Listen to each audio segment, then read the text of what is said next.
الحمد لله رب العالمين والعاقبة للمتقين والصلاة والسلام على سيد المرسلين أما بعد فأعوذ بالله من الشيطان الرجيم بسم الله الرحمن الرحيم قال الله تعالى في القرآن المجيد والفرقان الحميد ما يفتح الله للناس من رحمة فلا ممسك لها وما يمسك فلا مرسل له من بعده وهو العزيز الحكيم صدق الله تعالى مولانا العظيم وبلغنا رسوله النبي أمين كريم ونحن على ذلك لمن الشاهدين والشاكرين والحمد لله رب العالمين مولاي صل وسلم دائما أبدا على حبيبك خير الخلق كلهم هو الحبيب الذي ترجى شفاعته لكل هول من الأهوال مقتحم يا صاحب الجمال ويا سيد البشر من وجهك المنير لقد نور القمر لا يمكن الثناء كما كان حقه بعد از خدا بزرگ توی قصہ مختصر ہزار بار بشوئم دہن سے مشک و گلاب ہنوز نام تو گفتن کمال بے ادبی است۔ حمد و صلات کے بعد رب العالمین کا شکر کہ اللہ تعالیٰ نے ہمیں اپنے گھر میں حاضری کی سعادت بخشی۔ درود و سلام ہوں اللہ کے آخری نبی محمد عربی صلی اللہ تعالیٰ علیہ وسلم پر، آپ کی آل، آپ کے اصحاب، آپ کی ازواج، آپ کے اہل بیت، صحابہ، تابعین، تبع تابعین پر اللہ کی رحمتیں ہوں۔ تمام مجتہدین، مفسرین، محدثین، اسلاف، بزرگان دین پر، اولیاء کرام، علماء راسخین پر اللہ کی بے پایاں رحمتیں ہوں، اور ہم جتنے حاضر ہیں جن کے جو رشتہ دار دنیا سے چلے گئے اللہ پاک ان کی بخشش فرمائے۔ آج 8 دسمبر سن 23 جمادی الاول 1445 سنہ ہجری۔ پچھلے جمعۃ المبارک ہم نے سننے کی سعادت حاصل کی تھی کہ کون سے ایسے طریقے ہیں جن سے اللہ کی رحمت کو حاصل کیا جائے، اللہ کی رحمتیں پانے کے اسباب۔ آج کی گفتگو ہے کون سے ایسے کام ہیں کہ جن سے اللہ کی رحمت دور ہو جاتی ہے، کہ جن کی وجہ سے انسان اللہ کی رحمت سے محروم ہو جاتا ہے۔ کیونکہ پوری مخلوق میں سب سے زیادہ اگر کسی کو ضرورت ہے تو وہ اللہ کی رحمت کی، دنیا میں بھی اور آخرت میں بھی، حتیٰ کہ انسان کا اپنا وجود بھی اس کی رحمت کی وجہ سے ہے، اور اس وجود کے لیے جو کچھ موجود ہے وہ بھی اللہ کی رحمت سے ہے۔ جتنی نعمتیں ہیں یہ اس کی نعمتیں ہیں، اس کی رحمتیں ہیں، اور ان نعمتوں سے مستفیض ہونے کے لیے، فائدہ اٹھانے کے لیے بھی اس کی رحمت کاملہ کی ضرورت ہے۔ اس کی رحمت نہ ہو تو ہم ان سے فائدہ نہ اٹھا سکیں۔ اس لیے انسان کی، مسلمان کی یہ پوری کوشش ہونی چاہیے کہ وہ اللہ کی رحمت پانے کے تمام طریقے اختیار کرے، کوشش کرے، اور حتی الامکان جتنا ممکن ہو سکے وہ ایسا کوئی کام نہ کرے کہ جس کی وجہ سے وہ اللہ کی رحمت سے محروم ہو جائے۔ قرآن کریم میں اللہ تعالیٰ نے ارشاد فرمایا ما یفتح اللہ للناس من رحمت فلا ممسک لہا۔ جب اللہ تبارک و تعالیٰ اپنی رحمت فرمانا چاہے تو پھر اس کی رحمت کو کوئی روکنے والا نہیں ہے۔ جب اس کی رحمت ہونی ہے تو وہ ہو کر رہتی ہے۔ اور فرمایا وما یمسک فلا مرسل لہ، اور جب اللہ اپنی رحمت روک لے بندے کے کرتوتوں کی وجہ سے، بندے کے ایسے اعمال ہوں، بندہ ایسے کام کر جائے کہ جس کی وجہ سے وہ اللہ کی رحمت سے دور کیا جائے، تو پھر جب اللہ کی رحمت رک جائے، اللہ تعالیٰ اپنی رحمت روک دے، پھر اس کو کوئی لا نہیں سکتا، اس کی رحمت کو کوئی بلا نہیں سکتا۔ پھر جب وہ اپنی رحمت روک لے، وہ غالب ہے، وہ حکمت والا ہے۔ اس لیے علماء نے ویسے تو بڑے اسباب لکھے ہیں رحمت سے محرومی کے، لیکن اہم ترین چند ضروری جو ہمارے لیے سمجھنا، سیکھنا، سننا ضروری ہیں، وہ چند اسباب ذکر کیے جا رہے ہیں۔ پہلا سبب قطع رحمی، صلہ رحمی نہ کرنا، جس کو آسان الفاظ میں کہیں رشتہ داری توڑنا، یہ رحمت سے محرومی کا بہت بڑا سبب ہے۔ رشتہ داروں سے حسن سلوک، اچھا رویہ، اچھا برتاؤ، حسب استطاعت، جتنی جیب اجازت دیتی ہو، جتنی توفیق ہو، اتنا ان کے ساتھ مالی تعاون کرنا، ان کے دکھ درد میں شریک ہونا، یہ اللہ کی رحمتیں لانے کا سبب بنتا ہے، اور جو بندہ اپنے رشتہ داروں میں خاص طور پر اس کے خونی رشتہ دار باپ کی جانب سے اور اس کے ماں کی جانب سے رحم کے رشتہ دار، ان کے ساتھ اگر یہ تعلق توڑتا ہے تو پھر یہ قطع رحمی اس کے لیے اللہ کی رحمت سے محرومی کا سبب بن جاتا ہے، اور اس کی بڑی اہمیت ہے۔ قرآن کریم میں جا بجا اس چیز کو بیان کیا گیا ہے۔ رسول اللہ صلی اللہ تعالیٰ علیہ وآلہ وسلم کے صحابہ عرفہ کی رات، یعنی کتنی بڑی رات ہے کہ جس دن اللہ تعالیٰ کتنے گناہ گاروں کی بخشش فرماتا ہے، اس رات صحابہ کے ساتھ تشریف فرما ہیں۔ آپ صلی اللہ علیہ وآلہ وسلم نے ارشاد فرمایا، اگر ہم میں سے کوئی ایسا شخص موجود ہے جو اپنے رشتہ داروں کے ساتھ تعلق جوڑتا نہیں، توڑنے والا ہے، توڑ رکھا ہے، تو وہ اٹھ کر چلا جائے۔ ایک صحابی فرماتے ہیں کہ ایک نوجوان بہت پیچھے بیٹھا ہوا تھا، وہ اٹھ کر چلا گیا۔ کچھ دیر کے بعد وہ واپس آیا، اور جب وہ گیا تو اس نے جا کر اپنی خالہ سے جو اس نے تعلق توڑ رکھا تھا اس کے ساتھ جا کر معافی تلافی کی، اس سے معذرت چاہی، اور اسے حضور علیہ السلام کا ارشاد سنایا کہ میرے آقا نے یہ فرمایا ہے جو قاطع رحم ہے، جو رشتہ داری توڑنے والا ہے، وہ ہم میں سے اٹھ جائے۔ اس لیے مجھے ڈر لگا کہ میرا آپ سے رشتہ داری کا ناطہ خراب ہے، تعلقات درست نہیں ہے، وہ میں جوڑنے آیا ہوں۔ اس کی خالہ نے بھی فوراً اس کی معذرت قبول کی، اور وہ نوجوان واپس رسول اللہ کے دربار میں حاضر ہوا۔ حضور علیہ السلام نے پوچھا کہاں گئے تھے؟ سارا واقعہ سنا دیا، یا رسول اللہ یہ بات تھی۔ آپ صلی اللہ علیہ وسلم نے ارشاد فرمایا بہت اچھا کیا، بیٹھو۔ اور آپ صلی اللہ علیہ وسلم نے ارشاد فرمایا جہاں کوئی رشتہ داری توڑنے والا موجود ہوتا ہے وہاں اللہ کی رحمت نہیں آتی، اور جب تم آ گئے ہو تو اب میں یہ تمہیں فرما رہا ہوں کہ اللہ کی رحمتیں چھما چھم ہم پر برس رہی ہیں۔ تو یہ اللہ تبارک و تعالیٰ کی شان ہے کہ وہ اپنے رشتہ داروں کے ساتھ تعلق جوڑنے والوں کو اپنی رحمتیں عطا فرماتا ہے، لیکن جو رشتہ توڑتا ہے اسے اپنی رحمت سے محروم کر دیتا ہے۔ کتابوں میں یہاں تک علماء نے لکھا کہ ایک شخص کی وجہ سے کیا پوری قوم رحمت سے محروم ہو جاتی ہے؟ جس طرح صحابہ تو اتنے سارے تھے، ان میں سے ایک ہی تو ایسا تھا جس نے تعلق توڑ رکھا تھا، تو کیا سارے رحمت سے محروم ہو جاتے؟ علماء نے لکھا ہاں، بسا اوقات ایسا بھی ہوتا ہے کہ قطع رحم کرنے والا جس کی نحوست سے بسا اوقات اللہ تعالیٰ پورے خاندان کو، پورے گھر کو، پورے قبیلے کو، پوری قوم کو رحمت سے محروم کر دیتا ہے۔ یہ ایسا گناہ ہے۔ قطع رحمی کرنے والا جنت کی خوشبو نہیں پا سکے گا۔ قطع رحمی کرنے والا قیامت کے دن اللہ کی رحمت سے دور ہوگا، یعنی دنیا میں تو ہے ہی رحمت سے محروم، آخرت میں بھی وہ رحمت سے محروم ہوگا۔ اس لیے یاد رکھیے کہ جو لوگ ایک دوسرے کو سمجھاتے نہیں، آج دیکھیے گھر گھر میں تعلق ٹوٹا ہوا ہے۔ ایسے اس طرح کے گھر موجود ہیں جہاں باپ بیٹے سے بات نہیں کرتا، بیٹا باپ سے بات نہیں کرتا، ماں بیٹی کی انبن ہے، ساس بہو کی انبن ہے، بھائی بھائی کی آپس میں لڑائی ہے، بہنیں آپس میں لڑ رہی ہیں۔ انسان کوئی اپنے ماموں سے ناراض ہے، کوئی خالہ سے، کوئی چچا سے، کوئی پھپھی سے، کوئی اپنے بھتیجے سے، کوئی بھانجے سے، کسی نہ کسی رشتہ داری کے ساتھ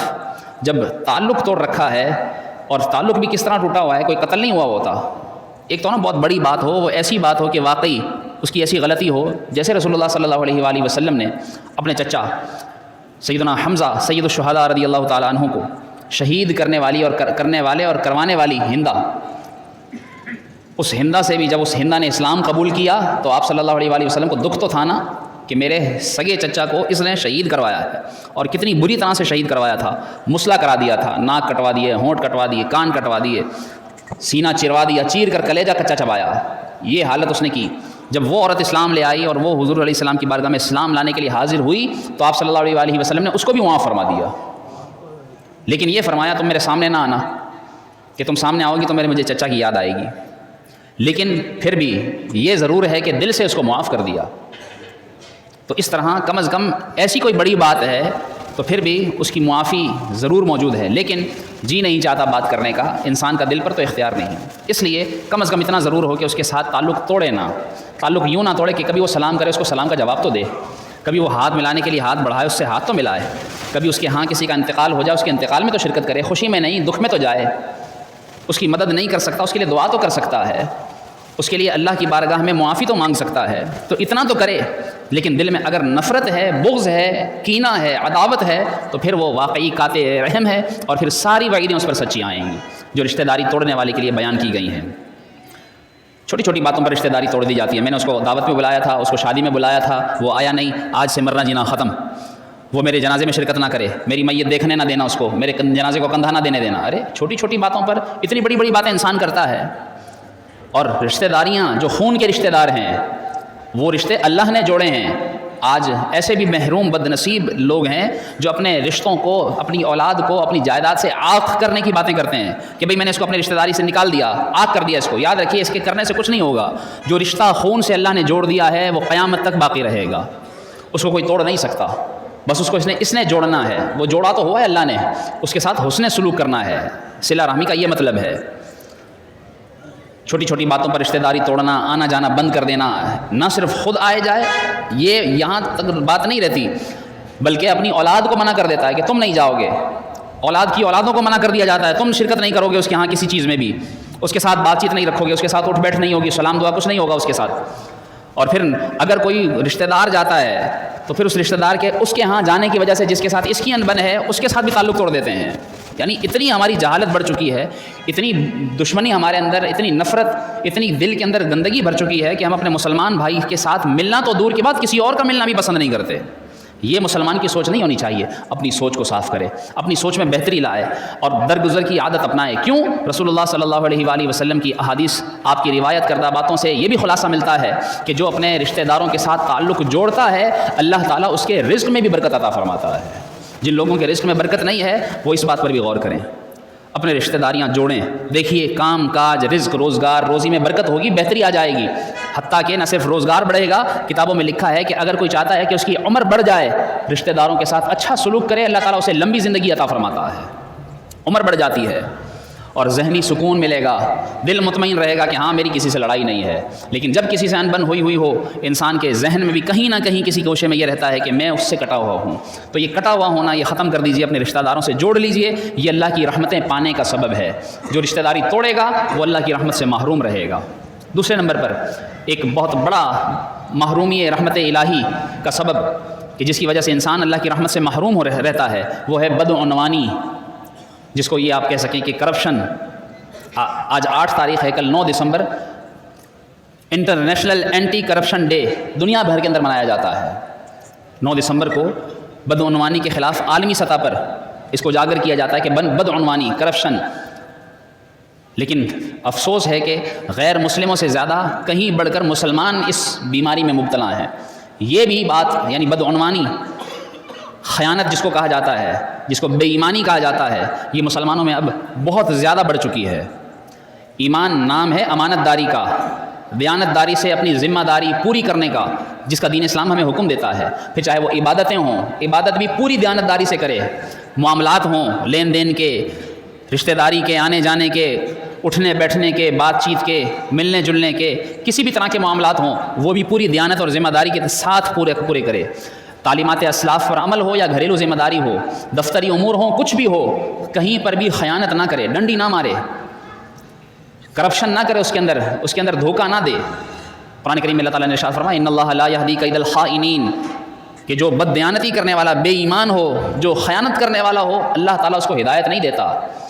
ایسا شخص اللہ کی رحمت سے محروم ہو جاتا ہے، اور بددیانتی والا کتنی بھی چالاکی کر لے اس کا پردہ چاک ہو ہی جاتا ہے، اور جب اس کا پردہ کھلتا ہے تو وہ ذلت بھی اٹھاتا ہے اور اللہ کی رحمت سے محروم بھی ہوتا ہے۔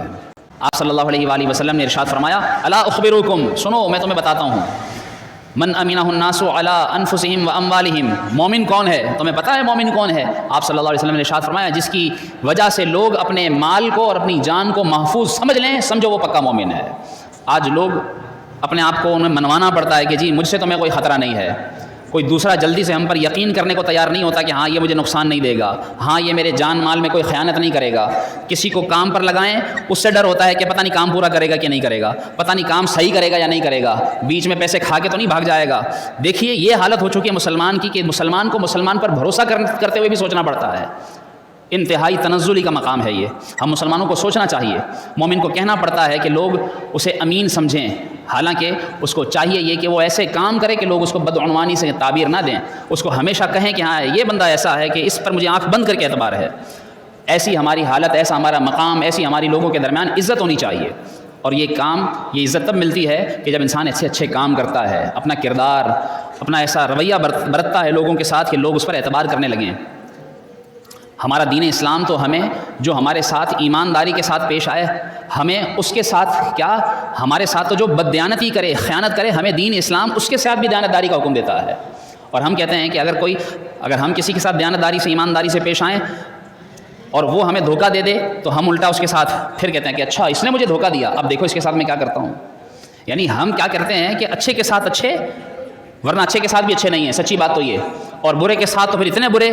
کہ جس کو ہم اچھی طرح جانتے ہیں۔ مسلمان کا یہ ایسا طریقہ ہونا چاہیے کہ وہ اچھے سے اچھا ہوتا چلا جائے، بہتر سے بہتر ہوتا چلا جائے، کوئی اس کے بارے میں پیچھے سے یہ بات نہ کرے کہ یار وہ ایسا، فلاں ایسا، اس نے ایسا کیا، نہ، مسلمان کیسا ہونا چاہیے۔ ایک صحابی رضی اللہ تعالیٰ عنہ کے بارے میں آتا ہے کہ ان کے بیٹے ایک کچھ یتیموں کے سرپرست تھے، کفیل تھے۔ جب وہ یتیم کچھ بڑے ہو گئے تو انہوں نے کسی طرح کچھ دھوکہ کر کے ان صحابی کے بیٹے سے 1000 درہم گویا کہ چرا لیا، کسی طرح بددیانتی کر لی، کرپشن کر لی، کسی طرح انہوں نے زبردستی اینٹ لیا۔ جب انہوں نے اینٹ لیا، انہوں نے لے لیا کسی طرح چھپ کر، تو کتابوں میں لکھا ہے کہ ان کے جو تعلقات تھے ان یتیموں کے، ایک شخص تھا یوسف نامی، تو اس یوسف نامی شخص نے جب ان کے ساتھ کچھ کاروبار کیا تو اس شخص کے پاس، ان یتیموں کے جو بڑے ہو گئے تھے، ان کے 2000 درہم اس شخص کے پاس آئے، یوسف کے پاس۔ اور یہ یوسف جانتا تھا کہ ان یتیموں نے اس صحابی رسول کے بیٹے کے ساتھ بددیانتی، اس کے ساتھ کرپشن کے ساتھ اس کا مال لیا تھا۔ یہ جاتا ہے، یہ یوسف نامی شخص ان صحابی رسول کے بیٹے کے پاس جاتا ہے اور کہتا ہے کہ انہوں نے تمہارے 1000 درہم لیے تھے، کہو تو ان کے 2000 درہم میرے پاس ان کے موجود ہیں، تو میں لوٹا دوں؟ وہ کیا کہتے ہیں صحابی رسول کے بیٹے؟ وہ کہتے ہیں مجھے میرے باپ نے میرے آقا صلی اللہ علیہ وسلم کی حدیث سنائی ہے، اور وہ حدیث کیا ہے؟ میرے آقا نے فرمایا ہے ادِ الامانۃ الی من ائتمنک ولا تخن من خانک، فرمایا جو تیرے پاس امانت رکھوائے اس کی تو امانت پوری پوری دے، لیکن جو تیرے ساتھ خیانت بھی کرے تو اس کے ساتھ بھی پھر بھی ایمانداری سے پیش آیا کر۔ انہوں نے تیرے ساتھ دھوکہ کیا ہے نا، تو نہ کر، تو یہ کہتا ہے کہ نہیں اس نے کیا ہے تو اس کو ڈبل برائی کے ساتھ بدلہ دوں گا۔ جی نہیں، یاد رکھیے کہ ایمانداری، دیانتداری یہ مسلمان کی ذمہ داری ہے، اور ہر حال میں مسلمان کو ایماندار رہنا چاہیے۔ کاش کہ اس انٹرنیشنل اینٹی کرپشن ڈے کے موقع پر ہم یہ عہد کریں کہ ہم کہیں پر بھی بدعنوانی سے کام نہیں لیں گے، بلکہ ایمانداری کے ساتھ، سچائی کے ساتھ اور پوری ذمہ داری کے ساتھ اپنا ہر کام سر انجام دیں گے۔ کیونکہ یاد رکھیے صرف اس چیز کا ہی امانت داری کا نام نہیں ہے کہ کسی نے کوئی امانت رکھوائی اور اس کی امانت پوری دے دی، نہیں، کتابوں میں لکھا گیا ہے کوئی قرضہ دے اس میں بھی امانت داری، کوئی قرضہ لے اس میں بھی امانت داری کے ساتھ وقت پر جتنا کہہ کر لے، جتنا لے اتنا دے، واپس اتنے وقت پر دے۔